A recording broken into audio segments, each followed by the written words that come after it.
Hello friends, ఇవాళ మనం class 9 economics chapter 2 చూద్దాం.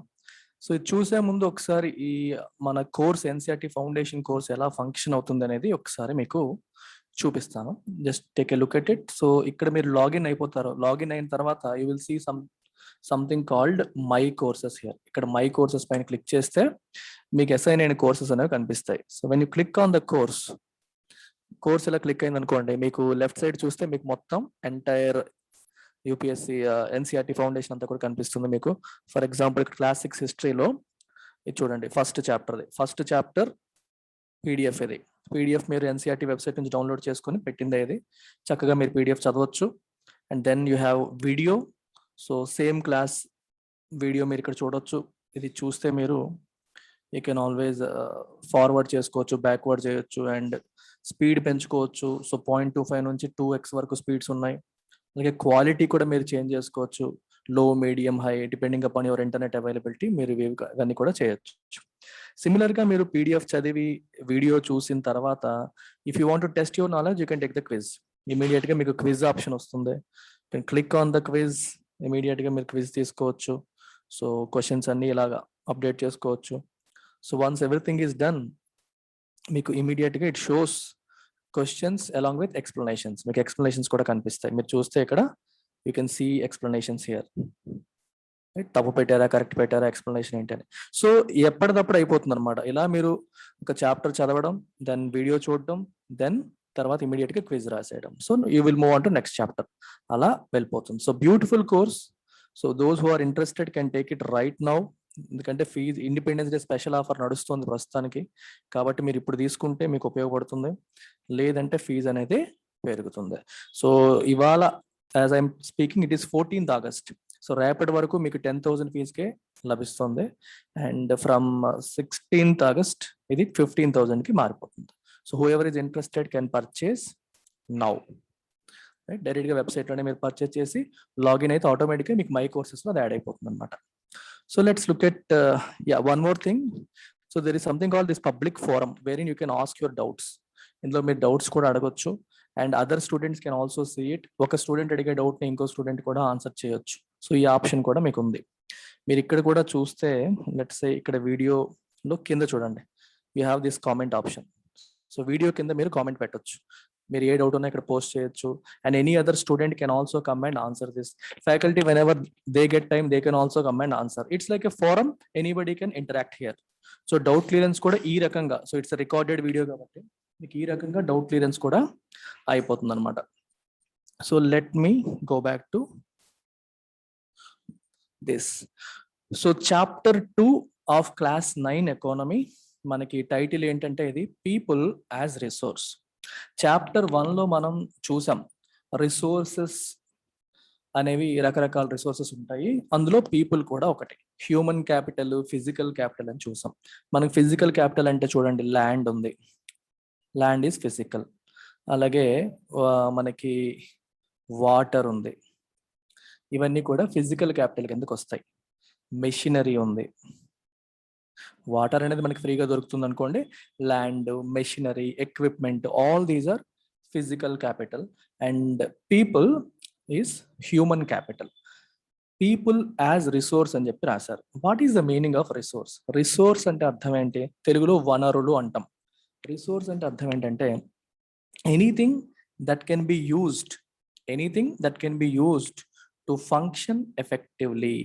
ఎఫెక్టివ్గా ఫంక్షన్ చేయడానికి మనం ఉపయోగించగలిగేది ఏదైనా సరే రిసోర్సే.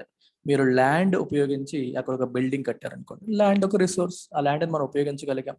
మెషినరీ ఉపయోగించి ఒక పనిని సులువుగా చేయగలుగుతున్నారు. సో మెషినరీ కూడా మనకి రిసోర్సే, దాన్ని ఉపయోగించగలుగుతున్నాం. అలాగే పీపుల్ యాజ్ రిసోర్స్ అన్నారు అంటే ఒక హ్యూమన్ని కూడా ఉపయోగించి ఒక పని మనం చేయగలుగుతున్నాము. హ్యూమన్ని ఉపయోగించి ఒక గోల్ మనం రీచ్ చేయగలుగుతున్నాము. హ్యూమన్ ఉపయోగించి ఒక ఆబ్జెక్టివ్ అచీవ్ చేయగలుగుతున్నాము. అంటే హ్యూమన్ కూడా మనకి రిసోర్సే. Human is also a resource. అయితే ఎటువంటి హ్యూమన్? అతనికి పని తెలియాలి. పని తెలిసిన హ్యూమన్. పని తెలియలేదు అనుకోండి, ఆ మనిషి వల్ల మనకు ఎటువంటి ఉపయోగం ఉండదు. ఫర్ ఎగ్జాంపుల్, ఒక మనిషి ఉన్నాడు, అతనికి ఏమో ఎటువంటి స్కిల్స్ లేవు, ఏ పని చేత కాదు, చదువుకోలేదు, ఏమీ చేయలేడు. సో అతను మనకి ఒక రిసోర్స్ కింద ఉపయోగపడడం. ఎవరైతే మనం ఒక పని, ఒక ఆబ్జెక్టివ్ అచీవ్ చేయడానికి, ఒక గోల్ అచీవ్ చేయడానికి ఉపయోగపడతారో అతను మనకి రిసోర్స్ అని చెప్పి చెప్పొచ్చు. వాళ్ళని మనం హ్యూమన్ రిసోర్సెస్ అని అంటాం. అర్థమైందా? చూడండి, ఐల్ గో స్లో, కంగారేం లేదు, నెమ్మదిగా వెళ్దాం. This chapter people as resource. ఇది దేనికోసం ఈ chapter? It is an effort to explain population as an asset for the economy rather than A liability. చాలా ఇంపార్టెంట్ సెంటెన్స్ ఇది. ఇక్కడ మీకు 2 పదాలు వచ్చాయి. ఒకటి అసెట్, 2 లయబిలిటీ. కేర్ఫుల్గా వినండి. ఈ 2 పదాలని మనం 2 రకాలుగా వాడతాం. ఎకానమీలో మీరు తీసుకుంటే, ఆర్థిక వ్యవస్థ పరంగా తీసుకున్న, బ్యాంకింగ్ పరంగా తీసుకున్న, అసెట్ అంటే మనకి తెలుగులో ఆస్తి, మనకి ఆదాయాన్ని ఇచ్చేది ఆస్తి. లయబిలిటీ అంటే అప్పు, మనం తిరిగి కట్టాల్సింది అప్పు. లయబుల్ అంటే you are legally liable to pay someone, అంటే లీగల్గా మీరు ఎంతో కొంత ఎవరికైనా ఇవ్వాల్సి ఉందనుకోండి, అది లయబిలిటీ. ఎగ్జాంపుల్ చెప్పాలంటే, మీరు బ్యాంకులో లోన్ తీసుకున్నారు అనుకోండి, ఆ లోన్ అనేది మనకి ఏమవుతుంది? లయబిలిటీ అవుతుంది. మరి బ్యాంక్ వాడికి ఏమవుతుంది? ఆ లోను అసెట్ అవుతుంది. ఎందుకంటే మనం తీసుకున్న లోన్ పైన మనం వడ్డీ కడతాం, ఆ వడ్డీయే బ్యాంకుకి ఆదాయం. సో బ్యాంకుకి అది ఆదాయాన్ని ఇస్తుంది కాబట్టి ఒక లోన్ని బ్యాంకు అసెట్ అంటుంది, అదే లోన్ని మనం లయబిలిటీ అంటాం. అయితే ఇక్కడ చిన్న ఇంపార్టెంట్ ఆస్పెక్ట్ ఏంటంటే, ఈ పర్టికులర్ సెంటెన్స్ లో అసెట్, లయబిలిటీ ఈ మీనింగ్ తో ఉపయోగించాల. జనరల్ గా మీకు ఆర్థిక వ్యవస్థలో బ్యాంకింగ్ సెక్టర్ గురించి మాట్లాడినప్పుడు అసెట్ ని, లయబిలిటీని ఇదే రకంగా ఉపయోగిస్తాం. కానీ ఇక్కడ ఏ రకంగా ఉపయోగించారంటే, liability is something that troubles you. Liability is something that is not of great use, but it is a burden on you. That is a burden on you. పెద్ద ఉపయోగం లేదు, మీ మీద ఒక బర్డెన్. మీకు ఒక ఎగ్జాంపుల్ చెప్తాను. మన ఇంట్లో చాలా మంది ఏం చేస్తారంటే, పేరెంట్స్ వాళ్ళు బాగా ముసలివాళ్ళు అయిపోయిన తర్వాత వాళ్ళు ఏమీ సంపాదించకుండా ఉన్నప్పుడు చాలా మంది ఏం చేస్తున్నారంటే, వాళ్ళ తల్లిదండ్రుల్ని అనాథశరణాలయాల్లో పడేస్తున్నారు. ఎందుకు పడేస్తున్నారు? They are feeling their parents have become liabilities. వాళ్ళు ఒక బర్డెన్ అయిపోయారు. అమ్మా నాన్న ఇంట్లో ఉండడం వల్ల మనకి ఎటువంటి ఉపయోగం లేదు, వాళ్ళు ఏమీ సంపాదించట్లేదు, వాళ్ళు పని చేయడానికి వాళ్ళకి ఓపిక లేదు, ఇంట్లో ఉంటే వాళ్ళ కింద మనం సేవ చేయాల్సి వస్తుంది అని చెప్పి చాలా మంది తల్లిదండ్రుల్ని అనాథ శరణాలయాల్లో పడేస్తున్నారు. ఎందుకు పడేస్తున్నారు? వృద్ధాశ్రమాల్లో పడేస్తున్నారు. ఎందుకని? Because they are treating them as liabilities. వాళ్ళు ఒక బర్డెన్ అన్నట్టుగా ఫీల్ అవుతున్నారు. ఆ సెన్స్ లో ఈ లయబిలిటీ అనే మీనింగ్ వచ్చింది. అసెట్ అంటే అర్థం ఏంటి? మరి అరే, ఇంటికి ఇతను ఎంతో కంట్రిబ్యూట్ చేస్తున్నాడు, ఇతని వల్ల ఇల్లు గడుస్తుంది బాగా, ఈయన ఉండడం వల్ల ఇల్లు అద్భుతంగా ఉందంటే హీఈస్ అన్ అసెట్. ఇప్పుడు ఒక కంపెనీ ఉందనుకోండి, ఒక కంపెనీలో ఒక ఆయన అద్భుతంగా పనిచేసి కంపెనీ పేరు ప్రఖ్యాతుల్ని ముందుకు తీసుకెళ్తున్నాడు అనుకోండి, కంపెనీ ఏముంటుంది? He's an asset to the organization. మన ఆర్గనైజేషన్ కి ఇతను ఒక అసెట్, ఇతను ఒక ఆస్తి మనకి అని చెప్పి అంటాం. అదే ఒక ఎంప్లాయీ ఉన్నాడు, నెల నెల శాలరీ తీసుకుంటున్నాడు కానీ పని సరిగ్గా చేయట్లేదు అనుకోండి, అంటే తీసుకున్న శాలరీ ఏమో ఎక్కువ ఉంటుంది, అతని నుంచి వస్తున్న అవుట్పుట్ ఏమో తక్కువ ఉంటుంది అనుకోండి, అప్పుడు మనం ఏమంటాం? He is a liability. ఇతని కంపెనీకి ఒక లయబిలిటీ అయిపోయాడు. ప్లీజ్ అండర్స్టాండ్, అసెట్ లయబిలిటీని ఏ సెన్స్ లో ఉపయోగించారు ఇక్కడ? ఇప్పుడు చెప్పిన సెన్స్ లో, ఈ సెన్స్ లో కాదు. ఇది కూడా మీకు చెప్పాను, తర్వాత వస్తుంది అది. అంటే ఒక బర్డెన్ లాగా, ఇబ్బంది కలిగించే వ్యక్తిలాగా మారిపోతే లయబిలిటీ. మనకి చాలా వాల్యూ అడిషన్ చేసి సంస్థ ముందుకు నడవడానికి కానీ, ఎకానమీ ముందుకు నడవడానికి కానీ ఉపయోగపడే వాళ్ళు అసెట్. అయితే చాలా కాలంగా ఉన్న ఒక ఆలోచన ఏంటి అంటే, పీపుల్ని ఎప్పుడు కూడా, పాపులేషన్ ఎప్పుడు కూడా ఒక అసెట్ అని అనుకోకుండా లయబిలిటీ అనుకుంటూ ఉండిపోతాం. భారతదేశం ఎప్పుడు కూడా ఒకటే అంటుంది, 130 కోట్ల మంది ఉన్నారు, ఇంతమంది జనాభా, వీళ్ళందరినీ పోషించాలి, అదొక పెద్ద భారం. పీపుల్ని ఎప్పుడు కూడా లయబిలిటీ అనుకుంటూ ఉండిపోతాం మనం. అయితే ఈ చాప్టర్ ఏం చెప్తుంది? It is an effort to explain population as an asset. Population అనేది ఒక అసెట్, ఇది లయబిలిటీ కాదు అని చెప్పే ప్రయత్నం ఈ చాప్టర్ చేస్తుంది. ఏ రకంగా పాపులేషన్ లయబిలిటీ కాకుండా అసెట్ ఏ రకంగా అవుతుంది చూద్దాం. ఈ చాప్టర్లో ఏం చెప్పారో చూద్దాం. Population becomes human capital when there is investment made in the form of education, training and medical care. This is the important point. మీకు ఇందాక చెప్పాను, ఒక ఆయన ఉన్నాడు, ఈయనకి ఎటువంటి వర్క్ చేత కాదు అనుకోండి, ఇతని హెల్త్ కూడా బాగాలేదు అనుకోండి, ఏ స్కిల్స్ లేవనుకోండి, ఏ ఎడ్యుకేషన్ చదువు లేదనుకోండి, ఇతను చదువు లేదు, వర్క్ లేదు, హెల్త్ లేదు, సరైన హెల్త్ ఆరోగ్యం లేదు, స్కిల్స్ లేవు, ఇతను ఏ పనిలో పెడదామన్నా ఎందుకు పనికిరాడు. ఇతను మనకి ఎసెట్ అవుతాడా? అవ్వలేడు. ఇతను నిజంగానే లైబిలిటీ అవుతాడు. ఆర్థిక వ్యవస్థకి ఇతను ఒక లైబిలిటీ అవుతాడు. ఈ వ్యక్తిని మనం ఒక ఎసెట్ గా మార్చాలి, హ్యూమన్ క్యాపిటల్ గా మార్చాలి. హ్యూమన్ క్యాపిటల్, క్యాపిటల్ అంటే అర్థం ఏంటి? మూలధనం అంటాం. క్యాపిటల్ అంటే మూలధనం, physical capital, human capital. Physical capital అంటే ల్యాండ్, ఎక్విప్మెంట్, ఇవన్నీ ఫిజికల్ క్యాపిటల్ అయితే మనుషులు హ్యూమన్ క్యాపిటల్. అంటే మనిషి కూడా ఒక రకమైన ఇన్వెస్ట్మెంటే. ఎప్పుడు ఇతనికి స్కిల్స్ మనం డెవలప్ చేస్తే, ఇతను ఆరోగ్యంగా ఉంటే, ఇతనికి వర్క్ నేర్పిస్తే, ఇతనికి ఎడ్యుకేషన్ చదివింపజేస్తే, చదువు, ఆరోగ్యం, ట్రైనింగ్ ఇవన్నీ ఈ వ్యక్తి పైన సమాజం లేదా ఆర్థిక వ్యవస్థ పెట్టిన రోజున అతను ఒక హ్యూమన్ క్యాపిటల్ గా మారతాడు. అంటే ఒక చిన్న బాలుడు పిల్లడు తీసుకుంటే స్కూల్లోకి వెళ్ళి చక్కగా చదువుకొని, రైట్, స్కూల్లో మిడ్ డే మీల్ స్కీమ్ లో పెట్టే ఫుడ్ బాగా తిని, ఇంట్లో బాగా తిని, న్యూట్రిషన్స్ తో ఉండి, ఆరోగ్యంగా ఉండి, పెద్దవాడయ్యి 20 సంవత్సరాలు దాటిన తరువాత జాబ్ మార్కెట్ లో ఎంటర్ అయ్యి ఏదో ఒక చేసిన చదువుతో, ఆరోగ్యంతో ఒక మంచి ఉద్యోగం తెచ్చుకొని పని చేశాడు అనుకోండి, he has now become productive. తను పని చేస్తున్నాడు అంటే దేశ ఆర్థిక వ్యవస్థ ప్రగతికి దోహదపడుతున్నాడు అని అర్థం. సో ఒక వ్యక్తి, ఒక పాపులేషన్ అనేది హ్యూమన్ క్యాపిటల్ గా ఎప్పుడు మారుతుంది? When there is made in the of education, training and medical care. Health కూడా ఇంపార్టెంట్, అన్నీ ఉన్నాయి. ఆరోగ్యం లేదనుకోండి, తెలివితేటలు ఉన్నాయి, చదువు ఉంది, స్కిల్స్ ఉన్నాయి, బట్ హెల్త్ లేనప్పుడు ఏమవుతాడు? He becomes a liability. హాస్పిటల్లో పెట్టి అతని కింద సేవ చేసి మిగిలిన వాళ్ళు సంపాదించి ఆయన కోసం ఖర్చు పెట్టాల్సి వస్తుంది. అందుకని ఆరోగ్యం కూడా ఇంపార్టెంటే. సో ఈ రెండు ఉంటే పాపులేషన్ అనేది ఏమవుతుంది? హ్యూమన్ క్యాపిటల్ గా మారుతుంది. Population becomes human capital, right. ఇక్కడ ఏం రాశారు? Human capital is the stock of skill and productive knowledge embodied in them. ఒక వ్యక్తిలో స్కిల్ మరియు ప్రొడక్టివ్ నాలెడ్జ్, ఈ నాలెడ్జ్ ఉంటేనే కదా తను పని చేయగలుగుతాడు.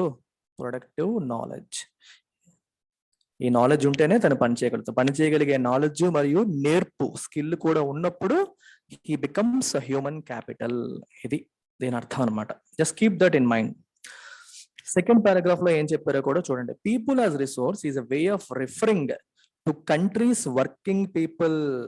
అర్థమైందా? వర్కింగ్ పీపుల్ ని రిఫర్ చేయడానికి పీపుల్ యాజ్ రిసోర్స్ అని వాడతారు, ఖాళీగా కూర్చుండే వాళ్ళని కాదు. Working people in terms of their existing productive skills and abilities. Existing productive skills and abilities. ఒక అతనికి టీచింగ్ బాగా వచ్చు, yes, that is a skill, that is an ability, that is productive. Teacher contribute చేస్తాడు, జ్ఞానాన్ని ఇస్తాడు. ఒక ఆయన ఇండస్ట్రీలో వర్కర్ గా పనిచేస్తాడు. సో ఆయన వర్క్ చేస్తున్నాడు, హీఈస్ ఆల్సో కాంట్రిబ్యూటింగ్, తనకు కూడా ప్రొడక్టివ్ స్కిల్స్ ఉన్నాయి, ఎబిలిటీస్ ఉన్నాయి. ఇలా వీళ్ళందరినీ మనం ఏమంటాం? రిసోర్సెస్ అంటాం. ఏమీ చేయకుండా ఖాళీగా ఉండే వాళ్ళని రిసోర్సెస్ అని అనకూడదు. People who have skills, people who are working are called resources. అది కూడా వాళ్ళకి ప్రెసెంట్ ఉన్న నాలెడ్జ్, స్కిల్స్, ఎబిలిటీస్ బట్టే మనం దాన్ని డిఫైన్ చేస్తాం. అంటే ఏ ఆస్పెక్ట్ లో మనం చూడాలి? You should look at the population from this productive aspect. Productive aspect, వీళ్ళ నుంచి ఎంత ఉత్పాదన వస్తుంది, ఎంత ప్రొడక్షన్ వస్తుంది, ఎంత ఉపయోగపడుతున్నారు అనే ఆస్పెక్ట్ లో మనం చూడాలి, right. Ability to contribute to the creation of gross national product, GDP, GNP, ఇవి మనం తర్వాత వచ్చే క్లాసుల్లో నేర్చుకుంటాం. ప్రస్తుతానికి మీరు అర్థం చేసుకోవాలంటే ఎలా అర్థం చేసుకుంటారు? జాతీయ ఆదాయం, నేషనల్ ఇన్కమ్ అని గుర్తుపెట్టుకోండి. అంటే దేశం యొక్క ఆర్థిక ప్రగతికి నేషనల్ ఇన్కమ్ లో, జిఎన్పిలో, గ్రాస్ నేషనల్ ప్రొడక్ట్ క్రియేషన్ లో వీళ్ళు ఎంత కంట్రిబ్యూట్ చేస్తున్నారు అనే దాన్ని బట్టి వాళ్ళు రిసోర్సా కాదా అని మనం అంటాము. మీకు సింపుల్ ఎగ్జాంపుల్ చెప్తాను. జిఎన్పి అంటే అర్థం ఏంటి చెప్పండి? టోటల్ అమౌంట్ ఆఫ్, జిఎన్పికి మీరు టెక్నికల్ డెఫినేషన్ తర్వాత మీరు నేర్చుకుంటారు. Total amount of goods and services. Goods అంటే వస్తువులు, సర్వీసెస్ అంటే సేవలు. Produced in in a specific period, generally ఒక year, in a specific period by the nationals or by the people of the country, ఆ దేశానికి చెందిన ప్రజలంతా కలిసి ఒక స్పెసిఫిక్ పీరియడ్ లో, అంటే ఒక సంవత్సరంలో ఎన్ని గుడ్స్ అండ్ సర్వీసెస్ ప్రొడ్యూస్ చేశారు, ఎంత వర్త్ ఉన్న గుడ్స్ అండ్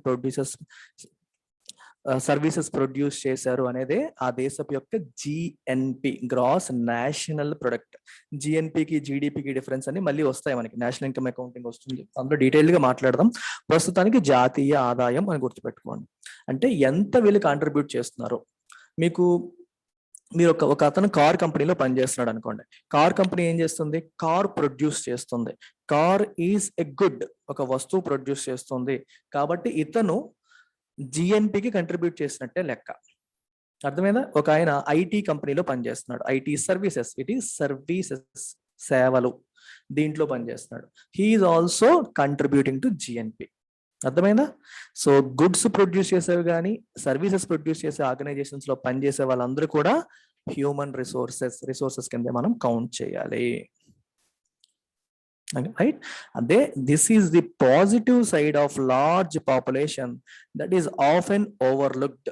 ఒక దేశంలో ఎంతమంది పాపులేషన్ ఉన్నారంటే మీరు ఆలోచించండి. ఎంతమంది కూడా ప్రొడక్టివ్ గా పనిచేస్తే ప్రతి ఒక్కళ్ళు కూడా ఒక సర్వీస్ ప్రొడ్యూస్ చేయడంలోనో ఒక గుడ్స్ ప్రొడ్యూస్ చేయడంలోనో కంట్రిబ్యూట్ చేశారనుకోండి, దేశం ఎంత ఎత్తుకు ఎదిగే అవకాశం ఉంది.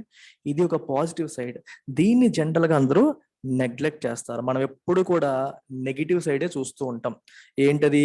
ఎప్పుడు ప్రాబ్లమ్స్ చూస్తూ ఉంటాం. ఏంటవి? అరే ఎంతమంది పాపులేషన్ ఉన్నారు, వీళ్ళకి ఫుడ్ ఎలా పెట్టాలి, వీళ్ళకి ఎడ్యుకేషన్ ఎలా ఇవ్వాలి, వీళ్ళకి హెల్త్ ఎలా ప్రొవైడ్ చేయాలి, జనాభా ఎక్కువైపోవడం వల్ల దేశానికి భారం అయిపోతుంది, వీళ్ళందరికీ ఫుడ్ తేవాలి, వీళ్ళందరికీ హెల్త్ ప్రొవైడ్ చేయాలి, వీళ్ళందరికీ స్కిల్స్ ఇవ్వాలి, ఎడ్యుకేషన్ ఇవ్వాలి అని చెప్పి నెగిటివ్ గా ఎక్కువగా తీసుకుంటా ఉంటాం. ఎందుకు నెగిటివ్ గా తీసుకోవాలి? అరే ఎంతమంది ఉన్నారు, ఎంతమంది ఎంత కాంట్రిబ్యూట్ చేస్తారు, దేశం ప్రగతికి ఎంతగా ఉపయోగపడతారని పాజిటివ్ గా ఎందుకు చూసుకోకూడదు అనేదే ఈ బుక్ యొక్క ఉద్దేశం అన్నమాట.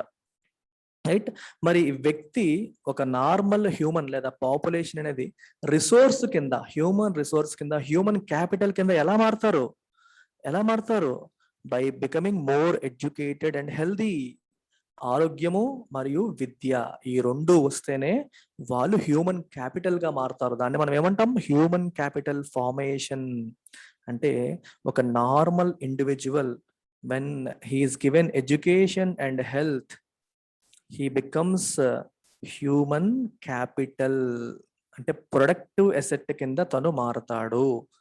ఈ రెండు లేకపోతే తను ప్రొడక్టివ్ కాదు అని అర్థం అనమాట. And this ads to the productive power of the country, just like physical capital formation. Physical capital అంటే ఏం చెప్పాను ఇంతకుముందు ఆల్రెడీ? ల్యాండ్, మెషినరీ, ఇవన్నీ కూడా ఫిజికల్ క్యాపిటల్. ఇది ఫిజికల్ క్యాపిటల్ ఎలా అయిందో దీనికి ఈ హ్యూమన్ క్యాపిటల్ కూడా యాడ్ అవుతుంది. ఫిజికల్ క్యాపిటల్ కి హ్యూమన్ క్యాపిటల్ యాడ్ అయితే దేశం యొక్క ప్రొడక్టివ్ పవర్ అనేది పెరుగుతుంది అని అర్థం. తర్వాత చూడండి ఈ పారాగ్రాఫ్ లో ఏం చెప్పారో చూడండి. ఇన్వెస్ట్మెంట్ ఇన్ హ్యూమన్ క్యాపిటల్ ఏ రకంగా మనం ఎడ్యుకేషన్ ద్వారా, ట్రైనింగ్ ద్వారా, మెడికల్ కేర్ ద్వారా ఏం చేస్తుంది? ఇది ఫిజికల్ క్యాపిటల్ మీద మనకి ఏ రకంగా అయితే లాభం వస్తుందో ఇక్కడ కూడా అలాగే లాభం వస్తుంది. It yields a return just like investment in physical capital.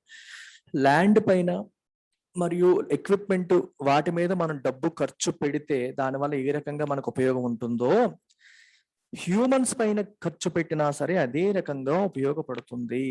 ఎందువల్ల? ఒక వ్యక్తి ఉన్నాడు, అతనికి బాగా దేశం చదివించింది. అంటే చదివించిందంటే ఏ రకంగా? By providing education, by providing health care కూడా చూసుకుంది. ఇవన్నీ చూడడం వల్ల రేపొద్దున్న ఆ వ్యక్తి పెద్దోడై ఉద్యోగం సంపాదించి దేశానికి ఉపయోగపడే ఏదో ఒక ప్రొడక్టివ్ వర్క్ లో పనిచేస్తాడు. ఆ పని చేయడం వల్ల దేశానికి మంచిదే కదా. సో హ్యూమన్ క్యాపిటల్ మీద మనం ఇన్వెస్ట్ చేయడం వల్ల కూడా మంచి రిటర్న్స్ వస్తాయి. ఓన్లీ ఫిజికల్ క్యాపిటలే కాదు. ఇది దేశం పరంగా. ఒక కంపెనీ పరంగా తీసుకోండి. మీరు ఒక కంపెనీకి ఎంప్లాయీస్ ఉంటారు. కంపెనీకి ఎంప్లాయీస్ ఉన్నప్పుడు ఎంప్లాయీస్ కి సరైన ట్రైనింగ్ ప్రొవైడ్ చేయడం వల్ల కంపెనీకి మంచా చెడా ఆలోచించండి ఒకసారి. కంపెనీకి సరైన ట్రైనింగ్ ప్రొవైడ్ చేసాం అనుకోండి. ట్రైనింగ్ ప్రొవైడ్ చేసినప్పుడు ఏం చేస్తున్నాం?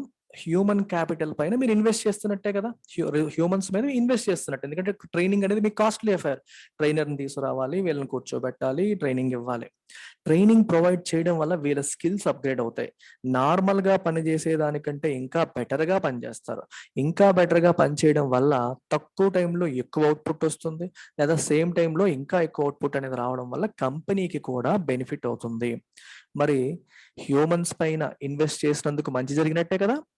ఎస్, ల్యాండ్ పైన ఎక్విప్మెంట్ పైన పెట్టే ఇన్వెస్ట్మెంట్ వల్ల లాభం ఎలా వస్తుందో, మనుషుల పైన పెట్టే ఇన్వెస్ట్మెంట్ అంటే వాళ్ళ హెల్త్ కోసం, వాళ్ళ ఎడ్యుకేషన్ కోసం, వాళ్ళ స్కిల్స్ కోసం పెట్టే ఇన్వెస్ట్మెంట్ కూడా మనకి ఉపయోగపడుతుంది అని అర్థం.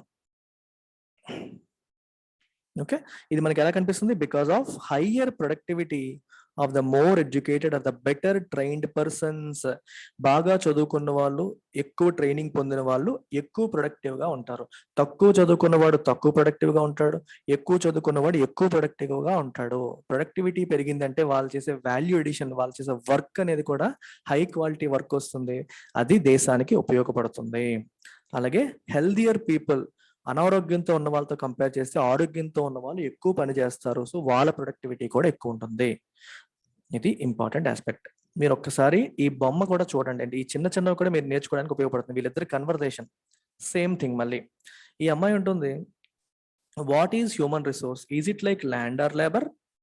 It is more than that. Human resource అనేది ల్యాండ్ లేబర్ లాంటిదనా? ఇంకా ఎక్కువ అంటే మోర్ దాన్ దట్ అంటున్నాడు.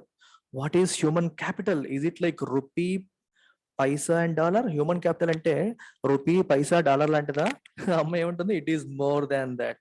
అమ్మాయి అలా అడుగుతుంటే నేను చెప్తున్నాడు, డబ్బు కంటే కూడా విలువైనది, ల్యాండ్ కంటే కూడా విలువైనది అని చెప్తున్నారు. హ్యూమన్ రిసోర్స్, హ్యూమన్ క్యాపిటల్ అనేవి డబ్బు కంటే, ల్యాండ్ కంటే కూడా విలువైనవి అని చెప్పి ఈ పేజ్ లో చెప్తున్నారు. అలాగే ఈ బాక్స్ లో ఏం చెప్పారో కూడా చూడండి. ఇండియా యొక్క గ్రీన్ రెవల్యూషన్ గురించి మాట్లాడారు. India's green revolution is a dramatic example of how the input of greater knowledge in the form of improved production technologies can rapidly increase the productivity of scarce land resources. ఇండియాలో హరిత విప్లవం వచ్చేటప్పటికి, ఇప్పటికీ ఎప్పుడైనా land resources అనేవి scares అంటే పరిమితంగా ఉంటాయి. అన్లిమిటెడ్ అబండెంట్ ల్యాండ్ రిసోర్సెస్ ఎక్కడ ఉండవు. ల్యాండ్ అనేది లిమిటెడ్. మరి సేమ్ ల్యాండ్ నుంచి మనం ఏం పెంచాలి? ఈల్డ్ పెంచాలి. ఈల్డ్ అంటే దిగుబడి. దిగుబడి పెంచాలి అంటే దానికోసం ఏం ఉపయోగించారు? Green revolution. దీంట్లో ఏం చేశారు? High yield varieties of seeds వాడారు. అంటే ఎక్కువగా దిగుబడినిచ్చే సీడ్స్ వెరైటీస్ ని ఉపయోగించారు. మరి ఇది ఇలాంటిది ఒక టెక్నాలజీ రెవల్యూషనే కదా. ఇలాంటివి తయారు చేసి వాటిని ఉపయోగించడం వల్ల, ఫెర్టిలైజర్స్ వాడడం వల్ల, వీటన్నిటిని వాడడం వల్ల దిగుబడి బాగా పెరిగింది. ఇప్పుడు ల్యాండ్ అనేది ఫిజికల్ రిసోర్స్, లేబర్ కూడా రిసోర్సే. మీరు అక్కడ ట్రాక్టర్లు ఇవన్నీ ఉన్నాయి. అయితే ఈ టెక్నాలజికల్ రెవల్యూషన్ వల్ల వచ్చిన హై ఈల్డ్ వెరైటీ సీడ్స్ వాడడం వల్ల, ఈ టెక్నాలజికల్ రెవల్యూషన్ ఎలా వచ్చింది? మనిషి జ్ఞానం నుంచే కదా వచ్చింది. మనిషి దానికోసం కష్టపడడం వల్ల కదా ఇదంతా వచ్చింది. వాళ్ళు రీసెర్చ్ చేసి కనుక్కోవడం వల్లే వచ్చింది. సో ఈ నాలెడ్జ్ ఏదైతే ఉందో, ఈ నాలెడ్జ్ అనేది ప్రొడక్టివిటీ పెంచడానికి ఉపయోగపడింది. నాలెడ్జ్ అనేది మనీయా? నాలెడ్జ్ అనేది ఎక్విప్మెంటా? నాలెడ్జ్ అనేది ల్యాండా? అది ఫిజికల్ కాదు. నాలెడ్జ్ ఎక్కడ ఉంటుంది? హ్యూమన్ యొక్క బ్రెయిన్ లో ఉంటుంది. అంటే ఒక వెల్ ట్రైన్డ్ పీపుల్, ఆ నాలెడ్జ్ ఉన్న వాళ్ళు దీనికి కారణమయ్యారు. అలాగే మరి ఐటీ రిసోర్సెస్ తీసుకోండి. ఇండియాలో ఐటీ సాఫ్ట్వేర్ లో కూడా మీరు తీసుకుంటే హ్యూమన్ క్యాపిటల్ అనేది ఎంత గొప్పదైందో మీరు చూడొచ్చు. ఎందుకంటే సాఫ్ట్వేర్లో ఎవరు పనిచేస్తారు? Only people. అందులో మెషినరీ ఎక్కువగా ఉండదు కదా, ల్యాండ్ ఎక్కువగా ఉండదు కదా. ఒక కంప్యూటర్ ఉంటుంది, వ్యక్తులు ఉంటారు. వీళ్ళ యొక్క కాంట్రిబ్యూషన్ తోనే కొన్ని బిలియన్ డాలర్లు బిజినెస్ అనేది జరుగుతూ ఉంటుంది. సో ఇక్కడ కూడా మీరు హ్యూమన్ రిసోర్సెస్ అనేవి ఎంత ఇంపార్టెంట్ అని తెలుస్తుంది. ఒక కార్ కంపెనీ కానీ ఐటీ కంపెనీని మీరు కంపేర్ చేస్తే, కార్ కంపెనీలో మెషినరీ రోల్ ఎక్కువ ఉంటుంది హ్యూమన్స్ కంటే కూడా. కానీ సాఫ్ట్వేర్ కంపెనీలో మెషినరీ కంటే హ్యూమన్స్ రోలే ఎక్కువ ఉంటుంది. అంటే human capital is more valuable in software company. అలా అన్నమాట. ఓకే, సో సెకండ్ పేజ్ లోకి మీరు వస్తే చూడండి, హీర్ ఈస్ హ్యూమన్ క్యాపిటల్ అన్నారు. ఇక డాక్టర్ ఒక human capital, teacher is a human capital, tailor human capital. ఇలా వర్క్ చేసే ప్రతి వాళ్ళు కూడా హ్యూమన్ క్యాపిటల్. ప్రొడక్టివ్ వర్క్ చేసే ప్రతి ఒక్కరు కూడా హ్యూమన్ క్యాపిటల్ కిందకే వస్తారన్నమాట. సెకండ్ పేజ్లో ఏం రాశారు? More educated healthier people they gain through their higher incomes. వాళ్ళు డబ్బులు ఎక్కువ సంపాదిస్తారు. దాంతోపాటు society also gains in other indirect ways because the advantages of a more educated or a healthier population spreads to those who themselves were not directly educated or given health care. ఎక్కడైతే ఒక educated person ఉంటాడో తను ఏం చేస్తాడు? తన పిల్లల్ని కూడా చదివించాలి అనుకుంటాడు. తను అడ్వాంటేజెస్ చూస్తాడు. సో తన చుట్టుపక్కల ఉన్న వాళ్ళని మోటివేట్ చేస్తాడు. మీరు చదవండి, మీరు ఎలా అవుతారు అనేది పక్కన వాళ్ళు వీళ్ళని చూసి నేర్చుకుంటారు. మన ఊర్లో చూస్తుంటాం, ఒక ఆయన బాగా చదువుకుని ఉద్యోగంకి వెళ్తే వాళ్ళ నాన్నగారు కొన్ని కష్టాలన్నీ తీరిపోయాయి. అప్పుడు ఏమనుకున్నారే, నేను నా కొడుకుని చదివిస్తాను, నా కష్టాలు తీర్చుకుంటాను.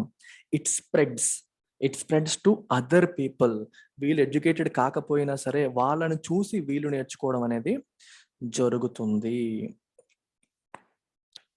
In fact human capital is in one way superior to other resources like land and physical capital. Human capital అనేది ఈ రెండింటికంటే సుపీరియర్ అంట. ఎందుకని?